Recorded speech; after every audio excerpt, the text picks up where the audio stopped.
Okay. 3, 2, 1. This podcast shit. You're like, damn it! This podcast contains. Now stop interrupting me, damn it! This podcast contains explicit language. Jesus. This episode of Dorking Out is brought to you by The Nakatomi Trading Corporation. The best traders trade with us. Houston, flight is go. Mila, let's go. From Assignment X, the SoniaShow.com, and Amalgamated Storytelling, this is the Dorking Out Show, the podcast for people who love stories from movies, TV, books, podcasts, and everywhere else. Welcome to episode 104 of Chris Wins the Oscar Pool and Name This Episode Edition. With me today is my co-host, Emmy Award-winning filmmaker and total fucking liar, Christopher Allen. Hey, don't blame me. I just make the rules. Clearly. You didn't win. We tied. That's right. We did tie. Tie goes to me. Those are the rules. That is not the rule. Look, Sonia, I think the last year and a half in Hollywood, plus the previous 100 before that, has taught you the world that we live in. I made the rules. You could have been there. To the men. Tie goes to the men. I am the man. Oh my God, you're disgusting. I win. So there you go. Awful. Please introduce me. So guess what we're going to talk about? Sonia. I'm going to drink this wine and you introduce me. Keep drinking. What our podcast listeners are going to hear today is what the third bottle sounds like. With me today is my co-host. I don't need anybody. Professional writer, author of The Sonia Show, and amateur souse, hoping to go pro in the next hour, Sonia Mansfield. Hello. Hey there. So tonight, this is going to be brief. Sonia's going to get pretty drowsy here pretty quick, I assume. We are going to talk about the Oscars, 2018 Oscars. Sonia and I, last episode, we gave our predictions. This episode, we're talking about the show. We're talking about how things panned out. We're talking about, we only missed 3. Yeah, we did awesome this year. We did fantastic. Well, let me ask you this. Okay. Yeah. So we've established clearly that because we've tied, I have won the Dorking Out Oscar pool on this episode. But at your home, at the famous Mansfield and what's his name again? Tracy. At the Mansfield. David, the Man's Tracy. We do a combo like a Benifer at the kind of thing here. All right. We do a Man's Tracy Oscar party. Who won the Oscar pool at the Man's Tracy Oscar party? I won. But I don't like the house to win, so I go to the next. Oh, come on.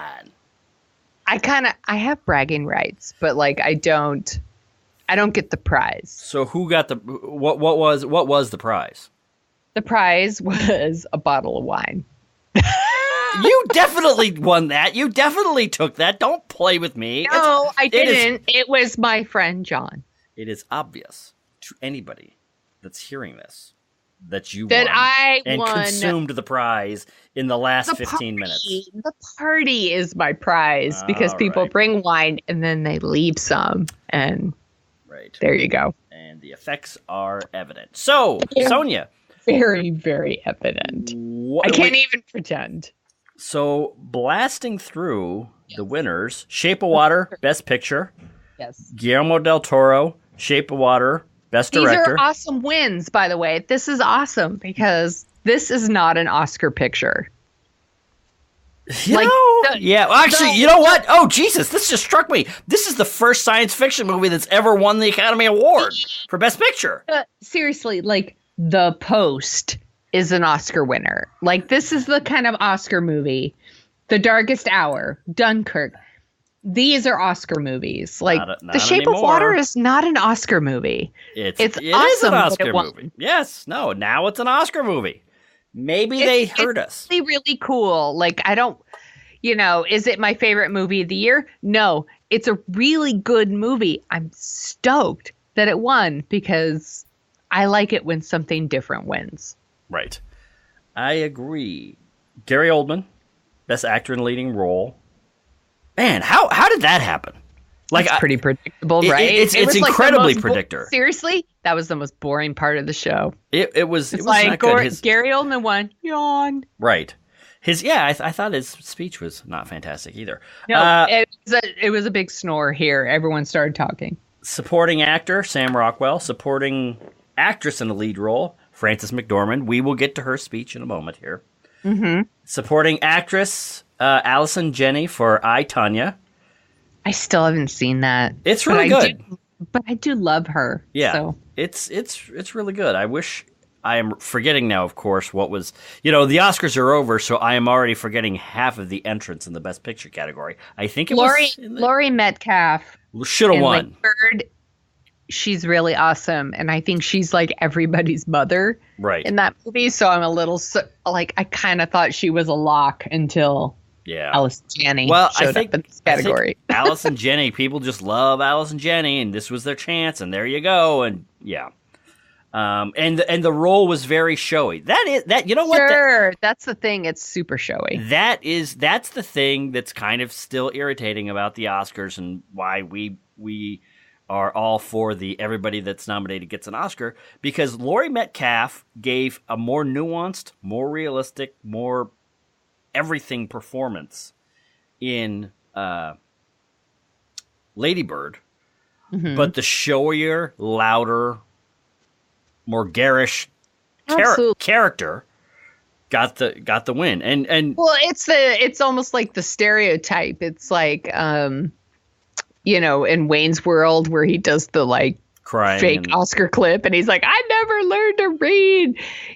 It's not that Allison Janney's character never says I never learned to read, but it is, even from the clips I've seen, the way like more outlandish like part. Which is, which I get, but it's just, and I think we've talked to actors and we know that those kinds of performances are easier because you get to be bigger and crazier and louder. Right. See Gary Oldman's performance as Winston Churchill. And, Laurie Metcalf was very nuanced, very, not subdued, but really kept it within this realistic range. And I thought was a much more interesting, much more nuanced thing. But here's the thing: if they had gone with our thing and broken these up into fake fictional people and real people, they could have both won an Oscar. That's right. I agree. That would have been awesome. Then we get to documentary short subject. And so best actor in a supporting role, Sam Rockwell. Rockwell, which okay, that's fine. I'm sure the problems with that movie, I'm not going to lay at his feet. Can I mention something random that I noticed on the red carpet? Why does Christopher Plummer always look like he's wearing a fake nose? I don't know, because I did not watch the pre-game. Okay, so I don't know if like maybe he's always got like a super red nose and they always put like a ton of makeup on it, but it doesn't look like a real nose. That's all I'm saying. Maybe. Well, isn't the nose one of the parts of the body that always kind of grows, and as you get older it gets bigger and bigger? Maybe.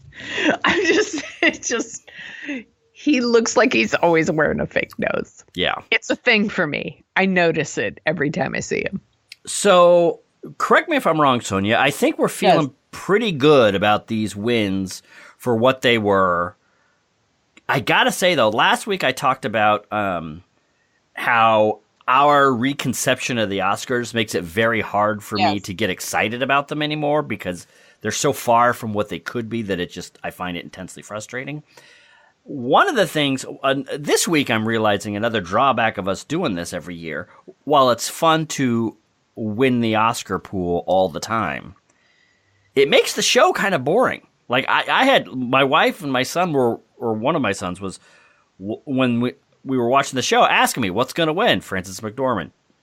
30 seconds later, she wins. What's going to win for this? Shape of Water. 30 seconds later, that wins. It's just like bang, bang, bang, bang, bang. There was no big, like, what? Like, moment. Right. There was of the Oscars. There was no, like, Marissa Tomei wins supporting actress. Like, there was no big surprise.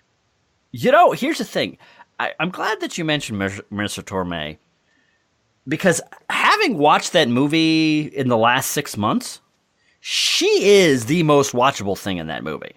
Of course she is. She is fantastic. I'm kind of tired. No, it wasn't. I'm kind of like, irritated by the way that people, not you, and I'm not laying this at your feet. I'm just irritated by the way that she's kind of become this weird Oscar punchline that gets mentioned every year. Because when you look it was at that a movie, comedy, right? Because it's a comedy. It's like, it's a comedy. It's bullshit. She shouldn't even been nominated. Right. Like, surely somebody played like a drunk or a bad mom or something that could have been nominated that year. I like Marissa Tomei, actually. But like, I like her. But what I mean is, like, when she that movie, won, it was a surprise. No, I'll give you that. Yeah, that's true. Yeah. I'm just. And there was none of that this year. Like, that's right. You know, my big surprises were like, oh, my prediction for short film live action wasn't right. Yeah. Exactly. So we missed live action short film. Yes. Documentary short subject. Those are the two. I missed. And then I missed visual effects, which you got right. Yes. And then you missed original song, which I got right, which brings us to the tie that I won. So. No, you didn't win. Talk about the show. What's funny is I actually I really thought like Remember Me might win, but I went with This Is Me because from The Greatest Showman, because it's such a showbiz song. Mm-hmm. And I've actually heard it on the radio. Right. And I was like, oh, it's a hit. Right. People are actually, they might vote for it. So I was kind of surprised when I lost that one, to be honest. How do you still listen to the radio? That's what I want to know. listen to the radio when I am... When your phone's charged and your iPod's broken and and the internet's down? Here's when I listen to the radio. When I drive to the grocery store and home. Because it's like 3 minutes from my house. And I'm like, fuck it. And I don't plug in my phone. You could listen to a podcast. All right. Okay. It's like 3 minutes. So, actually, here's the thing. I just realized this. Do we want to run down some of the other winners? Or do we just want to go on? Well, we could go on, but I was just thinking about this. I almost talked you into Remember Me for original song, and you almost talked me into Blade Runner for best visual effects. We still would have tied. Yeah, no matter what. We were destined to tie this year. All right, but if you want to talk about any more of the entrants, that's fine. I think I've said all I want to say about the 2018 Oscars. Well, I thought it was really awesome to see Jordan Peele win for original screenplay. Yes. That was one of my favorite moments of the show. He gave a fantastic speech, and for a split second, I thought, oh, God, could he win? Could get, because for the last week, Get Out has been getting this kind of underground buzz that maybe it could sneak in there, because they do this interesting ranked ballots for the best picture. It's the only category where they do this, and I think a lot of people have a lot of different opinions about different movies, but it seems like most people, if they don't pick Get Out as number one, they pick it as number 2 or number 3, which is typically the way in the last 7 years that the Oscars have used this rank balloting. That's the way movies get picked. So, Sonia. Yes. What did you think of the show? What did you think of just Jimmy Kimmel, and what did you think of the presentation and the night? And I actually thought it was pretty good. I think it's funny. They always do the same bit about the show runs really long. Right. So we need to blah, blah, blah. And then now we're going to do a stupid fucking skit where we go to a movie theater and like hand out candy. Oh, come on. I'm like, that's stupid. It's stupid. I'm sorry. Come on. Like, I appreciate like the thought, I guess, but like at the same time, you're going to give us the big thing about like the show runs too long and we're going to cut off people's speeches. Right. But we're going to do the thing where we hand out junior mints. It's kind of stupid. Nah, well, yeah. I guess I appreciate that the show didn't do the, hey, all the actors and actresses are super hungry and they hand out snacks, right. which is what they've done for like the last 5 years, I think. Right. So I appreciate that they didn't do that. But I have to say, like, I had a party here. We had like, 10 people here, and we're going to the movie theater and handing out snacks was a huge fucking fail here, and nobody cared. Well, we were all bored. That's because you're all joyless, humorless San Franciscans. That is what the rest of the country has learned to love about you. I don't think that's true, but... Well, then explain the heartless, cruel... everyone here was like, oh, this is an awesome time to, like, use the bathroom. Oh, it might be. No, I understand. The cake out, whatever. This is a perfect opportunity for San Francisco to look down on the hoi polloi as the Oscars... As the Academy members descend from their clouds on LA to deign to go into a movie theater with regular people. And don't you tell me that San Francisco does not have an attitude about LA. You know exactly what I'm talking about. No, I know that this town does. Are you trying to tell me that you thought that part was super awesome? I didn't think it was super awesome, but I thought it was fun. I thought it was a lot of fun. I thought it was just grabbing a bunch of actors and blasting into this theater, I thought was fun. That being said, I have to admit, if I was actually watching a preview of A Wrinkle in Time and halfway through the movie they stopped and anything happened, it stopped for any reason, I would be a little irritated. Until, Luke Skywalker came in and handed out food. Come on! Look, you can't tell me that as a moviegoer, you wouldn't have loved that. I fully admit I would have stepped on everyone to get to Mark Hamill. Like, I admit that. I fully admit it. But also, like, I don't know. They're seeing a preview of A Wrinkle in Time, and, like, it stops the movie like halfway through, and like Jimmy Kimmel's like, here's some junior mints. I'd be annoyed. I might be annoyed. All right. I hear you. So let's circle back around to... Actually, you know what? On the whole, though, I want to say, like, it's a pretty good show. Talk to me about that. It had like funny parts. It wasn't offensive. I really feel like they do try to move it along, even though like it did have that. I felt like that bit was the most like blatant, like time suck. Okay, I'll give you that. Yeah, there weren't like, hey, and now we're gonna do like 20 minutes of dance numbers or whatever. Like, That's true. It didn't have that. That's so true. I felt like it was for Oscars, a pretty tight show. You know what? I guess that's what I'm thinking. Is it used to be there would be 2 or 3 dance numbers that would drag on. This is, look, we're taking out all the dance numbers and we're dedicating the time for one dance number for this kind of cool idea. And here we go. That's, you know what? I think that's the thing. I agree with you. It was the part of the show that could have been cut without really damaging anything, but I thought it was fun. So, but I do want to ask you. I just don't want to hear like the show's too long. I agree. And then we're going to do something stupid that has nothing to do with anything. Like, I don't want to hear it. Like, that's all. I hear you. I guess maybe I've watched the Oscars for so long. Right. You guys all talk too much. Yeah. But here's 15 minutes of stupid bullshit where we hand out junior mints. Right. That's all. I think I've just tuned out that chatter about the show running too long because it happens every year. It's right. Anyway. So let's circle back around. And actually, is there anything else that you want to say about kind of what you thought before we get to Frances McDormand and some of the deeper themes of the night? I think Jimmy Kimmel's a pretty good host. Yeah. I do too. I really liked him. I'm hoping that they keep him. I find I it. kind of hope they do too. I feel like, they kind of run through hosts. We get like a lot of like one-offs. Yeah. And I feel like he's done it 2 years now, and both times. So like he's doing a pretty good job. Like there's some serious stuff in there. He kind of brings up some serious stuff, but I feel like he always handles everything with good humor.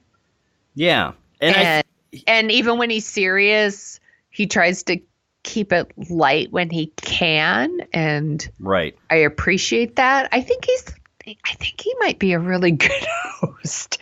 And I said in the room here, I was like, when did Jimmy Kimmel become the hero that we need? I think it's about the last 2 years. He's been, because I was like, this is the dude from the Man Show, right. So it's kind of surprising. But Well, yeah, that's true. But it's also been it's been very long since 20 the Man Show, 20 years, but, 25 years. Oh but my God, no, it hasn't. Not 25 years. Middle of the 90s. All right, 22 years. If we want to split this hair. But yeah. It's been a long time. Sonia, you're old, is my point. I'm sorry. I am old. Drink more you're wine, old. Sonia. You're old. That's right. She's got the liver of a 60-year-old. But Yeah. so let's talk about let's talk about Frances McDormand. Underneath this whole night has been the deluge of sexual harassment, suits and scandals and craziness in Hollywood. It was addressed a lot tonight. What did you think? What did you think of the way that they handled it and dealing with that? And what did you think of Frances McDormand's speech that I thought threatened to go off the rails a little bit until I think she kind of pulled it back at the end? But first, tell me what you think. I thought they did a good job. I Right. will say it might depend on what red carpet show you were watching. Which did you I watch watched any none. of the red carpet shows? No, I watched none of it. Okay, so the ABC one is fine. I heard the E one was actually running at a delay. Did you hear this? No, but it wouldn't Okay. surprise me. Okay, so Ryan Seacrest has been accused of sexual harassment, but E decided they're going to put Ryan Seacrest on the red carpet anyway and ran at a delay in case anyone decided to tell Ryan Seacrest off to his face. Now, correct me if I'm wrong, didn't somebody tell him off to his face or mention some pay disparity in the Yes. in the Golden Globes red carpet? And I believe the producer that allowed that on the air got fired Yes. while Seacrest remains at Yes. E. And that tells you quite a bit about what you need to know about how Hollywood works. I don't watch the E red carpet anyway because I don't really care about Ryan Seacrest, and fuck E. They run like Kardashian bullshit. It's stupid shit. Right. I watch the ABC one, which is all stupid bullshit too, but I still watch it. Right. It's just not as offensive. I loved Frances McDormand's speech. And I will say it played really well in this house with all the ladies. Literally, the women here stood up and were like, yeah! Okay. Woo! Like clapping, like we were into it here. I hear you. I'm with you, but let me ask you this. But we're also like, we're all big fans of hers. Right. We're not necessarily big fans of the movie, but we all really like her. And yeah, we liked what she had to say. Like, and we liked that she had like the other female nominees stand up and like Right. we liked what she had to say. Right. Let me ask you this, because at the first Yes. part, I hear what you're saying. I think I rebelled against it a little bit, partially because, and this happened a couple times with Tom Hanks's acceptance speeches, is sometimes you have these actors that have the reputation for being honest, direct. She has this kind of shit kicker, no nonsense, authentic to a fault reputation. Or for the last 6 months, she's kind of been, at the Golden Globes, Independent Spirit Awards. Right. She's had this kind of, Frances McDormand doesn't take shit from anybody, and she does blah, blah, blah. And now, she's to just be fair, she's kind of always had that rep. She has, but it's been really kind of highlighted. And the performance tonight, I had the feeling that she's performing that thing. And I found it, at first I found it pretty irritating because it is exactly the kind of forced authenticity that drives me up the wall So, when it comes to Hollywood. Where she's like, I might faint, but I have a lot to say. That. It's like, I got a lot to say. Look out. It's almost like you could see her. Look out, everybody. Look out, men. I've got a lot to say. That's the thing. Well, not just men, but just look out, I got a lot to say. And my reaction was, no shit. You've telegraphed this from every awards stage in Southern California for the last 3 months. Yeah. And so I was like, and my wife Laura was like, holy shit, she's kind of melting down. She's kind of, what the hell's going on here? But then she did turn it to well, let me step back.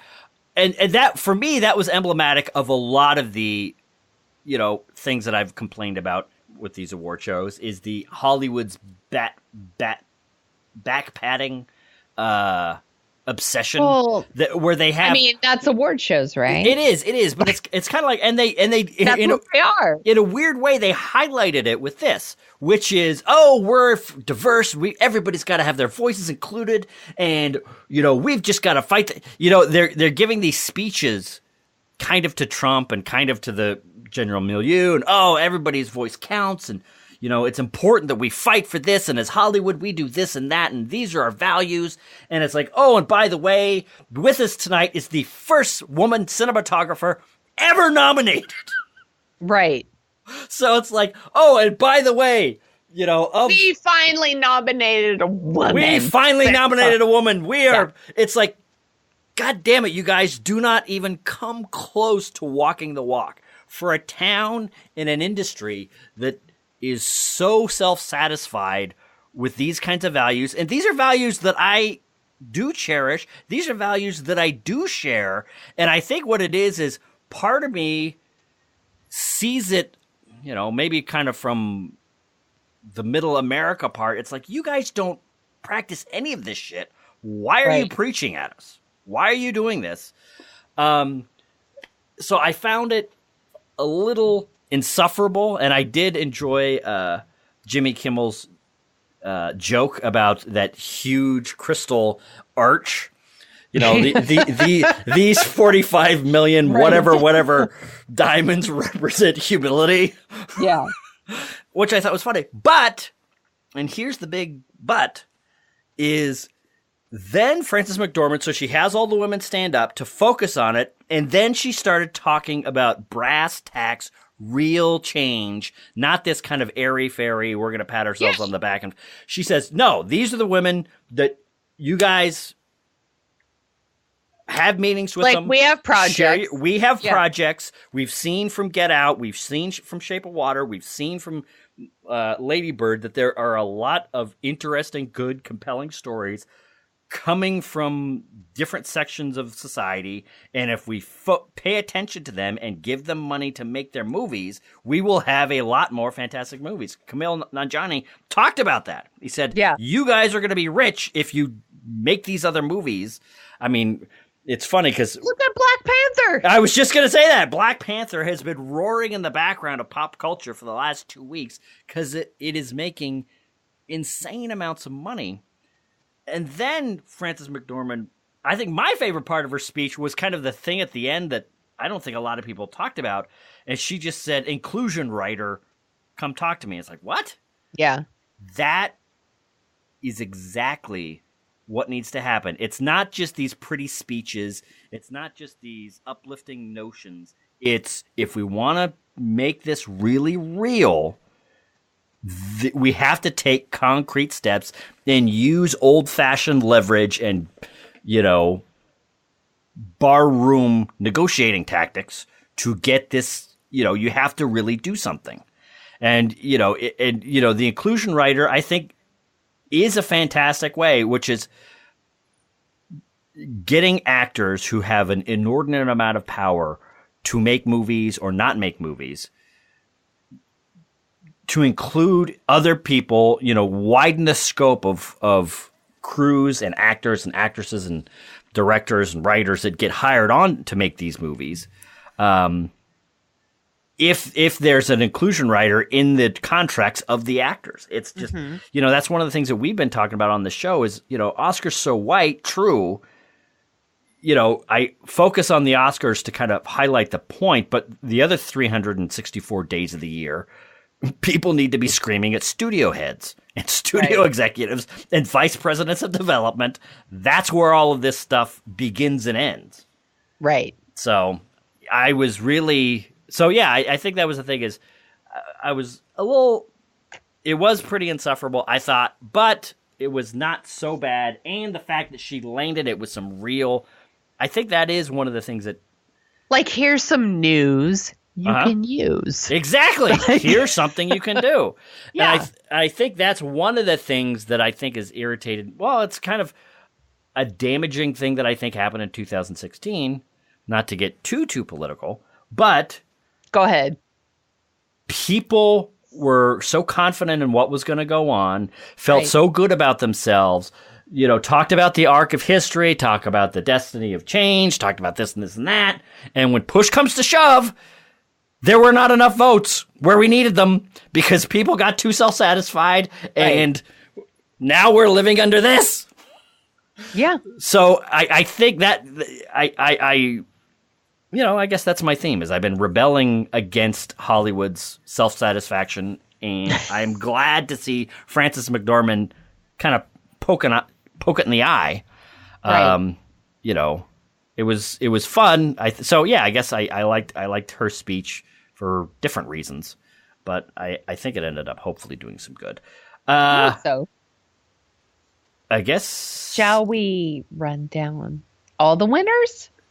We could. It'll be interesting. Text us. Sorry.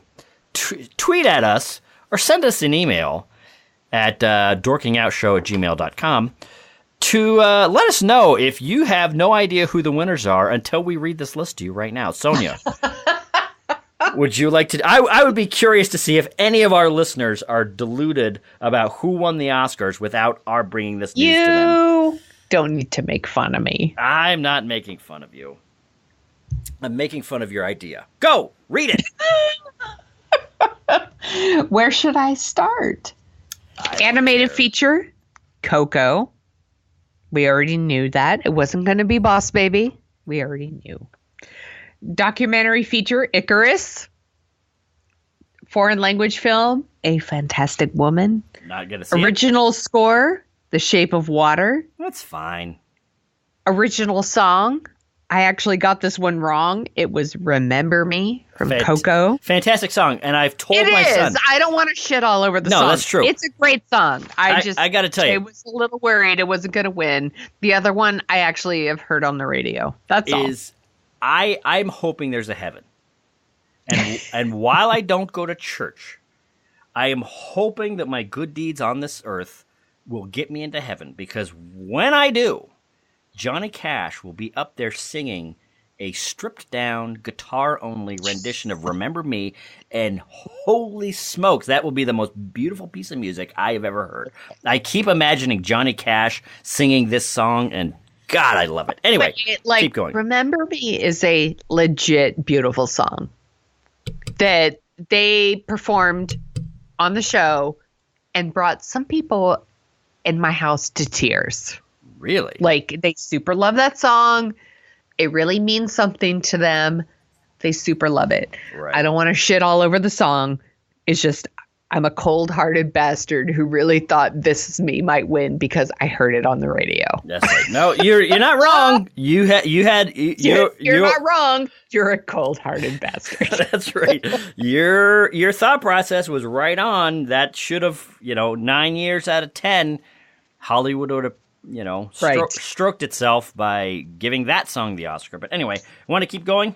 Yes. So Dunkirk won sound editing and sound mixing. All right. Darkest Hour won makeup and hairstyling because, of course, it did. Costume design was Phantom Thread because Phantom Thread is about costume design. It was basically a 2.5 hours of begging for an Oscar. Right. Cinematography was Blade Runner 2049, which was finally Roger Deakins' chance to win an Oscar after being nominated 14 times.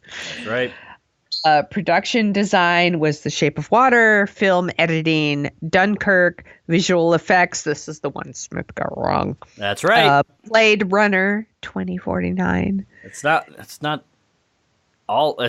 the only one I've gotten wrong. I got 3 of these bastards wrong. Yes. Documentary short subject was Heaven is a Traffic Jam on the 405. Well, you know what? We should have seen that coming. I don't think either of us got that one wrong. We should have known, right? We should have known. It has something to do with L.A. Hey, we're all in the 405. Let's vote for this one. Hey. Stupid Hollywood. Right? Yeah. I went with, I think we both went with heroin. That's right. Heroin. It is heroin. I felt really bad because I made a fumbling joke about it. It's the one that was on Netflix for a really long time. And I was like, surely everyone's seen that one. They'll vote for it. I'm stupid. It's about heroin. So. Short film live action was The Silent Child. Yeah, we got screwed there. We totally missed that one. We got nailed. Film animated was Dear Basketball, which we both got correct. So, Kobe Bryant. Thanks, Kobe Bryant. Is an Oscar winner. So, which is fine. That's good. That's fine. It was funny. We both picked it. It was funny to watch my son walk out of his room because he watches everything on YouTube and Netflix now. I don't think he's used the television in the last 6 months. To have him say, "Why is Kobe Bryant getting an Oscar?" So, and you're like, good question. I don't know. He produced some movie. So there you go. That's how it happens. So he watches like on YouTube. How do you watch the Oscars? He doesn't watch the Oscars. I watch it on TV. Okay. He doesn't even watch the Oscars. Yeah. This is, by the 105th Oscars, it's I don't know if they're going to be doing this anymore. They might just wrap it up at the 100th. So we actually ditched our cable and we have like Hulu Live and snap. And we have like PlayStation View or whatever. So we watched it on View, which is our first year like not watching it like on straight up cable. So hold on for a second then. Okay. And this part of the podcast is brought to you by people who want to be bored for a discussion of cable versus cutting the cord on the end of the podcast.